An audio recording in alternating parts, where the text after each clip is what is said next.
What happens when you leave a narcissist? Now, I was talking to somebody the other day about the stages of narcissistic abuse and how we go through idealization, devaluation, discard, hoover, repeat. And as you see this happen more and more in narcissistic relationships, we often don't talk about like what are the actual stages that are going on inside the narcissist mind when you leave a narcissist, when it actually goes down not how they expected, not how they planned for.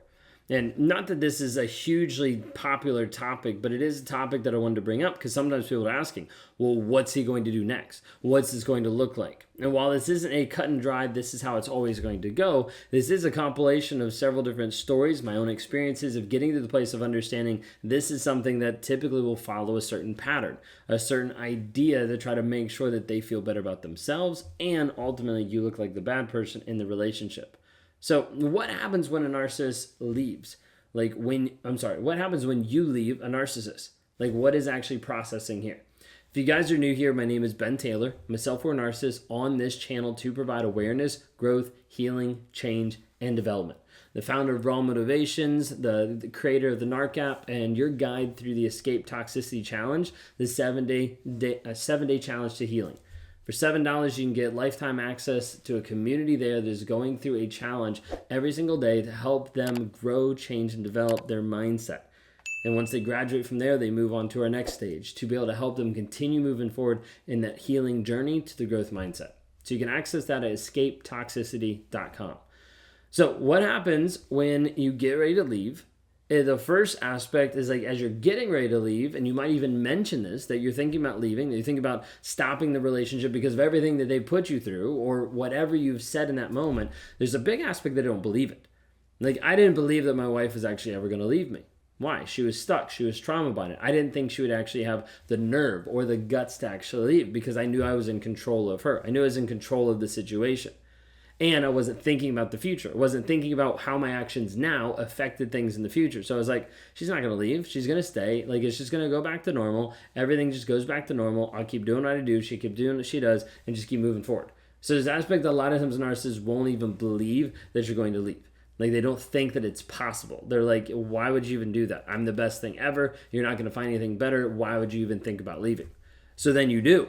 You get ready, you leave, you ghost, you block, you do whatever you need to do to get out of the relationship. Sometimes leaving, in the middle of the night, sometimes leaving when they're at work, whatever it might be. Leaving so that you're out of the relationship and you can actually heal. There's first off this aspect of surprise that comes from this level of betrayal. So a narcissist could have abused you for years, but as soon as you leave them, let's say at a moment's notice, there's this piece of like betrayal of like, how could you do that to me? And you're like, do you not remember all the abuse that you put me through? How could you do that to me? And they don't really care. Okay, at the end of the day, it's like you just betrayed me. You just gave up on me.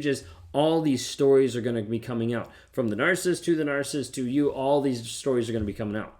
Because there's an aspect of like, you just betrayed me by walking away from the relationship that I made hell.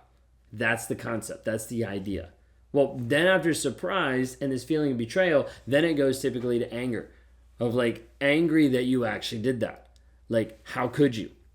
Yes, there's pieces of it being like tears and crying and upset, but there's a huge part that a lot of that stems out of anger.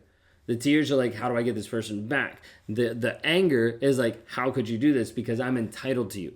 You are mine. You were the toy that I was able to play with and put back on the shelf and then go to someone else and to repeat the cycle over and over, and you just walked away. You just got up off the shelf and you walked away. How could you actually do that? It's still that betrayal piece and that feeling of like, I'm entitled to you. I'm entitled to this relationship. I'm entitled to this image that I have in my own head and in the public eye of our family, of how we look together, of all these people saying we're really great. So I'm not going to even tell anybody because at that point I'm still in limbo trying to figure out how do I get you back. Now, then narcissist has to go through this aspect of gaslighting themselves. Not you, but gaslighting themselves. Oh, well, that's why she left. She left because she's cheating on me. She left because she doesn't care about me anymore. She left because, and there'll be this litany of different things that you've done wrong, which is why you left. Because it can't be their fault. Like for me, it could not be my fault. So it had to be her fault. It had to be that she left me. It had to be that all the affair partners, they left me. I didn't leave them. They left me. I was faithful. I was honest. I was showing up. They're the ones that gave up. So therefore, I'm the victim. So then we go into victim mode. This is where you get a lot of narcissists that avoid any aspect of rock bottom because they're like, well, let me just switch to victim mode. Like, that'd be a great way to be able to do this. If I'm a victim, then it's not my fault. And again, it has to be someone else's fault. It has to go back to someone else, changing the script of what actually happened so the narcissist doesn't feel bad about themselves. So then what comes next? A lot of times what comes next, or that's already been woven into the relationship, is the smear campaign. The smear campaign that sometimes has already been inundated throughout the entire relationship, talking behind your back to different friends and family, being like, I'm concerned about her. Like, she's not showing up the same way. Like, she's acting different. Like, she's acting more frustrated. She's kind of yelling at me. She seems a little abusive. All these small little things that are slowly like getting everybody on the narcissist side. So you see this aspect of like, hey, smearing of let me see, how do I need to hurt you in front of others? So that you either feel bad that you've done this to me, or you even reach back out because you're like, why are you doing this to me? And then I've got you. Or you get to the place that you start to question that you should have even left me at all because everybody else is saying, why'd you guys break up? You guys seem so perfect together. All these things when they have no clue about the relationship. That's when the narcissist starts bringing other people into the situation of like, let me bring in your family members. Let me bring in my family members to start hoovering you back. To start working as flying monkeys, checking in on you, manipulating you, putting you down, like being concerned, a concerned citizen in this situation when they have no clue of the abuse that's actually happening in the relationship. So this is when the narcissist starts to get other people that can ascribe to their reality, that they can bring under their wing and saying, like, this is what's going on. I've seen this happen so many times where you get out of the relationship and the narcissist starts to go to all of your friends and family. Starts to be friends with all the people that they never wanted to be friends with before. Starts to attend the same church as you when they've never attended church in their life. Like, it's all this aspect of like, let me start to get other people under my wing. And you start to have people come to you and be like, are you okay? Like so-and-so said that you weren't doing good because of X, Y, and Z. Like, they said that you were struggling with something. Like, they'll start to give people false information just to get more reports, just to get more connection piece to you. Well, then you have the aspect of the flying monkeys not just being there to sometimes convince you of stuff, but then sometimes to be able to carry out revenge. A lot of times you see a narcissist then become really, really vindictive. This is typically when they start to see that you're consistently holding boundaries. You're consistently pushing them back, saying, hey, I'm not coming back. I'm not actually going to do this. I'm not going to actually be there for you.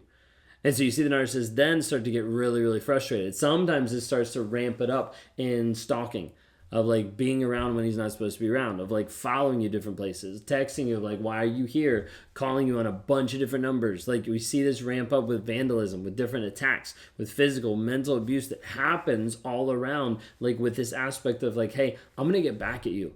Like, you made me feel this pain, I'm going to make you feel this pain. And the narcissist wants to come after you over and over because you took away their control over you.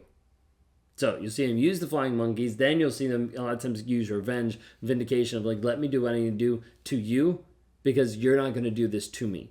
You're not going to reject me like this. You're not going to take away my privilege of you like this. You're not going to make me look bad to everybody else. So I'm going to do whatever I need to do to make you hurt, to give you pain. Now, one of the best ways for a narcissist to give you pain is to bring in a new supply. And to post it all over social media, flash it in front of all your friends and family, and make sure everybody knows that he finally found the soulmate because you were such a broken, awful person. This is what happens. And so you start to wonder, like, wait a second, is the new supply actually getting everything that I wanted? No, because they're not getting everything that they want, which might be the same or might be different than what you actually wanted. But it's going to be held back. There's going to be this piece that a new supply oftentimes is a trigger to try to get you back and try to trigger you to run after the narcissist so that the narcissist feels better that there's someone still running after them. Because everybody else in their life keeps getting pushed away. New supply helps the narcissist then focus on the next thing. Let me go to the next person, the next thing, it'll be all fixed. The next person doesn't know me, doesn't understand anything that I've been through, so I can paint the picture how I want to paint it. I can phrase it how I want to phrase it. I can show them that I've been a victim here, that it's not my fault. That's the concept of like bringing in the new supply. Now, the crazy thing is people are like, they've got a new supply, so they're not coming back. And I'm like, no, like that's still the piece that you need to understand. A lot of times they'll still try to come back. They'll still try to interact because the new supply is not fixing the situation. New supply is not changing the person that he's claiming to be changed, even though you're going to think that for a minute. You're going to wonder, oh, maybe he is changed. Well, then why is he still texting you? Why is he still popping up in your life? Why is he still interacting? Because a big part of it is a narcissist will still hoover even when they're in a relationship, even if they have a kid with the new relationship. They don't care.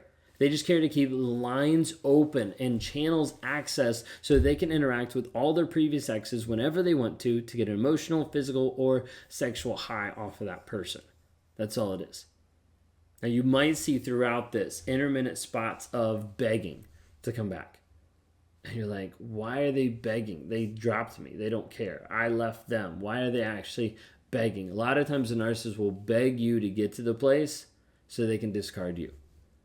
You discard the narcissist, they're like, this is frustrating. I lost control. How dare they reject me? I'm entitled to this person. So it's like this aspect of like, let me do whatever I can to get back with you.